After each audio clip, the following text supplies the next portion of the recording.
Olá, seja bem-vindo ao Por Volta dos 30, um espaço para a gente falar sobre tudo o que acontece nessa faixa etária, tanto as frustrações, os recomeços, as dúvidas que a gente vai passando, mas também as alegrias, né? Os novos momentos e essa nova vida que a gente vai construindo com mais consciência. Eu sou a Bianca, sou psicóloga, sou mãe e muitas outras coisas que você vai vendo por aqui e também tô vivendo este momento por volta dos 30.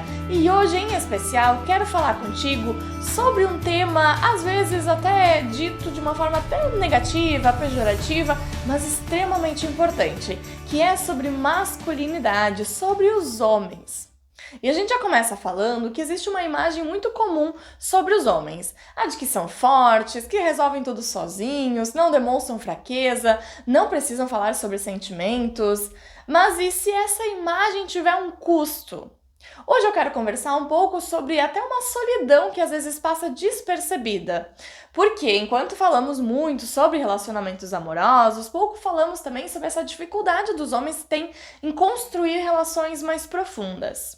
Já quero deixar claro que este não é um episódio para dizer que os homens sofrem mais que as mulheres, muito menos justificar comportamentos que muitas vezes não são adequados e não são legais, mas sim é um convite para a gente possa entender uma dor que, quando não é olhada, acaba afetando os homens, mas também várias outras relações, casamentos, amizades, famílias, filhos, enfim. Vamos olhar com este olhar humano também, sensível, consciente e, claro, como a gente sempre fala, né? O que a gente pode fazer a partir disso.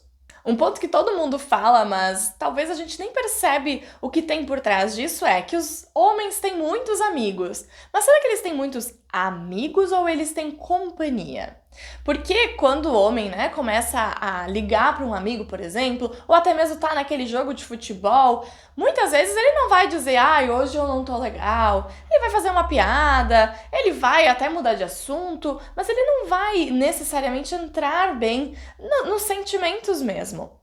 E por que ele não faz isso? Porque muitas vezes esse entrar em contato com essa vulnerabilidade é motivo de chacota, de piada, vai se sentir envergonhado, né? E aí muitos homens convivem sim diariamente com muitas pessoas, como no trabalho, no futebol, né? No churrasco, sei lá, às vezes até um videogame, né?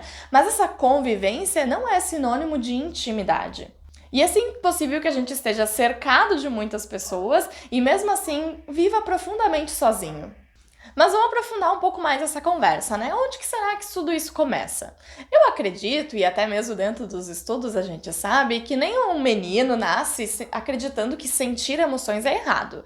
Na verdade, nasce já experimentando, todo mundo nasce experimentando várias emoções e ao longo da vida a gente é ensinado o que aquilo significa. Só que muitos desses meninos, eles vão crescendo com frases como engole o choro, seja homem, né? Você precisa ser forte, homem não chora, homem não reclama, toda aquela coisa. E aí, pouco a pouco, eles vão aprendendo que algumas emoções não são permitidas, não são legais. Só que fica um pouco confuso, porque todos nós, seres humanos, vamos sentir todas as emoções. Quando a gente não permite ou a gente acredita que não pode sentir alguma delas, aquilo começa a ficar reprimido lá dentro. E aí, aprendendo que, né, algumas emoções podem ser e precisam ser escondidas, como medo, tristeza, até insegurança, outras emoções às vezes até são reforçadas, como, por exemplo, raiva. Raiva pode, competitividade pode, a coragem então pode, né? Só que aí a gente tá entendendo que só aquelas emoções esperadas, principalmente externalizantes, né, podem acontecer e as outras acabam não encontrando espaço para acontecer. E aí um menino vai aprender cedo, né, que sentir é sinal de fraqueza e aí não se deixa sentir. E a gente vai aprendendo, então os meninos nesse caso vão aprendendo, né, a esconder essas emoções. E o resultado, a conta sempre chega. E aí esses meninos, né, que cresceram lá, chegaram na adolescência para o início da vida adulta e sentem que precisam experimentar tudo, às vezes se colocam em situações de risco muito intensas, porque a coragem lá pode, lembra? A competitividade então pode, brigar no jogo? Não, brigar é normal. Agora chorar quando, sei lá, caiu, se machucou ou ficou triste por alguma situação, aí não é legal, né? Então a gente começa a ver uma dicotomia de coisas que pode e coisas que não pode, só que lembrando, a gente sente como ser humano tudo isso. E aí depois ainda, né, chegando nos 30, 40 anos ali, muitos desses homens estão tentando construir a sua vida, carreiras, filhos, enfim, casamentos, né, assumiram responsabilidades, mas talvez nunca aprenderam a construir um espaço onde podem sim ser eles mesmos, se sentirem cuidados, sentirem que tem outras pessoas que podem acolher, sentir inclusive que tem amigos para falar naquelas dores também, né, não só para aqueles momentos de alegria, de felicidade, de churrasco.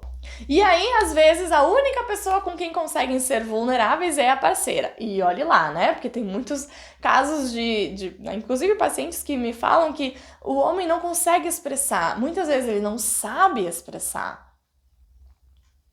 Só que isso vai colocar um peso muito grande num relacionamento, porque nenhuma pessoa consegue ocupar sozinha este espaço de esposa, de melhor amiga, de psicóloga, de porto seguro, de rede de apoio. Acaba ficando muito pesado para uma pessoa cuidar disso sozinho, né? Até porque em qualquer relação a gente tem conflitos. E aí quando tem esse conflito, quando esse relacionamento possivelmente entra em crise ou até mesmo finaliza, muitos homens percebem que não sabem para quem ligar. Não sabem o que fazer a partir disso, porque talvez não se permitiram, por conta, né, de ensinamentos e enfim, se conectar com outras pessoas. Talvez nunca aprenderam a construir vínculos de verdade.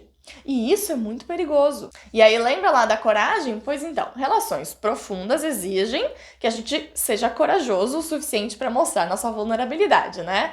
A ideia de que coragem, por exemplo, é suportar tudo sozinho, não é uma verdade. Eu, inclusive, penso o contrário.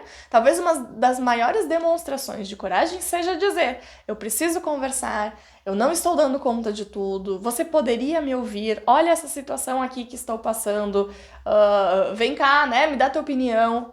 Relacionamentos profundos não nascem apenas do tempo, né? Não é só porque eu estou na companhia de outra pessoa que eu vou ter esta intimidade com ela, mas eles nascem dessa vulnerabilidade, da confiança, de passar momentos difíceis juntos e dizer: eu confio em ti, eu vou me tornar vulnerável, eu gostaria do teu apoio. Isso conta, claro, né, da disposição de mostrar partes de nós que nem sempre são bonitas. E isso vale tanto para homens quanto para mulheres. E aí a gente também entra num papel importante que eu vou chamar a atenção aqui das mulheres, tá? Eu quero fazer uma reflexão especial pra gente, tá? Como mulher. Às vezes a gente fica falando bastante sobre masculinidade, só que o discurso fica preso em frases como: homem é tudo igual, homem não presta, homem não sabe conversar. E eu entendo realmente, tá? Me coloco nesse lugar muitas vezes, que muitas dessas frases nascem de experiências reais que aconteceram, de dores, decepções, relacionamentos difíceis e experiências que as pessoas tiveram, né? Mas eu também me pergunto: o que acontece quando um menino cresce ouvindo que ser homem, por definição, é um problema? Será que em algum momento ele não começa a acreditar que este é o único jeito possível de existir? Se a gente repete que homens não sabem amar, não sabem sentir, não sabem se cuidar, talvez a gente também está correndo o risco de transformar essa frase em identidade. E eu não acredito que esse seja o caminho. Eu prefiro perguntar: que tipo de homem nós queremos ajudar a formar? Porque apontar o que precisa ser mudado é extremamente importante e relevante, mas construir novos caminhos é mais. Dizer o que é legal, valorizar, reforçar, e isso faz a diferença. A gente sabe que para que uma pessoa repita um comportamento legal, o que a gente espera, não adianta ficar falando todos aqueles outros que a gente não gosta. Claro que é importante pontuar, mas eu preciso sim reforçar. Olha, isso que você faz desta forma, fico contente. Ai, eu me senti feliz que você pôde contar comigo. Obrigada por confiar em mim. Ou até mesmo: ai, que bom que tu conseguiu falar com fulano. Incentivar reforça mais comportamentos do que ficar só olhando porque não dá certo. E ainda, né, falando agora como mãe de menino, depois que eu me tornei mãe de menino, do Henry, eu me sinto ainda muito mais responsável por esse discurso, esse cuidado nesse discurso. Essa conversa, então, ela mudou dentro de mim, principalmente, porque também sou uma pessoa que de vez em quando repete algumas daquelas frases sem pensar. Agora eu não penso só nos homens adultos, né? Eu penso em que o menino está aprendendo todos os dias o que significa ser homem. E eu quero sim que meu filho cresça respeitando todas as pessoas, com caráter, assumindo suas próprias responsabilidades, mas também quero que ele seja feliz. Quero que ele tenha amigos de verdade, que ele possa saiba e queira pedir ajuda, que ele consiga falar o que ele sente, que ele construa relações profundas e que possa abraçar, sim, as pessoas sem vergonha, demonstrando carinho. Que ele trate, por exemplo, uma parceira, né, enfim, com respeito e que saiba, sim, que a sua sensibilidade não diminui ninguém. E eu quero sim que ele descubra que um homem pode ser forte ao mesmo tempo gentil, pode ser firme e acolhedor ao mesmo tempo, e pode ser corajoso e ainda assim dizer, hoje eu não tô bem. E isso já começa comigo, respeitando os momentos, olhando para ele, entendendo isso e já reforçando comportamentos. E aí eu lembro que não é só sobre o que a gente tá combatendo, tá? Às vezes nossas conversas ficam muito focadas naquilo que a gente é contra, né? Que nem eu falei antes. Contra o machismo, contra a violência, contra o desrespeito. E isso é extremamente válido e importante. E é sim com movimentos como esse que a gente vai tendo transformações. Mas eu gosto de fazer outra pergunta junto com isso. O que eu estou fazendo para construir aquilo que eu acredito? Não adianta ser contra tudo e a favor de nada? Porque educar também transforma, escutar também transforma, dar exemplo também transforma, ensinar inteligência emocional também transforma. O que eu tô falando aqui não é assumir uma responsabilidade de educar um parceiro ou, né, agora eu porque sou mais inteligente, sei lá, ou sou uma mulher, preciso ensinar como fazer. Mas eu acho que é importante a gente repensar discursos muito falados sem pensar e entender o que a gente vai fazer com isso. Inclusive, às vezes até encaminhar coisas interessantes lá no Insta, né? Encaminha coisas interessantes para as pessoas que tu entende que vão ser beneficiadas por isso. Tenha conversas, se disponibilize emocionalmente para ouvir a dor de um homem. Porque às vezes a gente fica até preocupado, né, inseguro, até se sentindo desconfortável ao ouvir um homem, por exemplo, chorar. E eu espero que daqui pra frente mais meninos cresçam sabendo que não precisam escolher entre ser fortes ou sensíveis, que possam sim ser íntegros, respeitosos, presentes, que construam amizades profundas, relacionamentos saudáveis, né, em que dentro da família possa haver um diálogo, em que eles mesmos, inclusive, consigam compreender melhor e regular melhor as suas próprias emoções, olhando para elas e não tentando, né, esconder ou deixar reprimido ali. Porque no fim das contas, o mundo não muda apenas quando dizemos o que precisa ser diferente, o que precisa acabar. Ele muda quando a gente começa a discutir, a construir todos os dias aquilo que queremos deixar, por exemplo, para uma próxima geração. Eu espero que esse episódio tenha feito sentido pra ti. E se tu acha que alguma pessoa, algum desses homens poderia se beneficiar dessa escuta, desse repensar, encaminha pra eles. Te vejo no próximo episódio.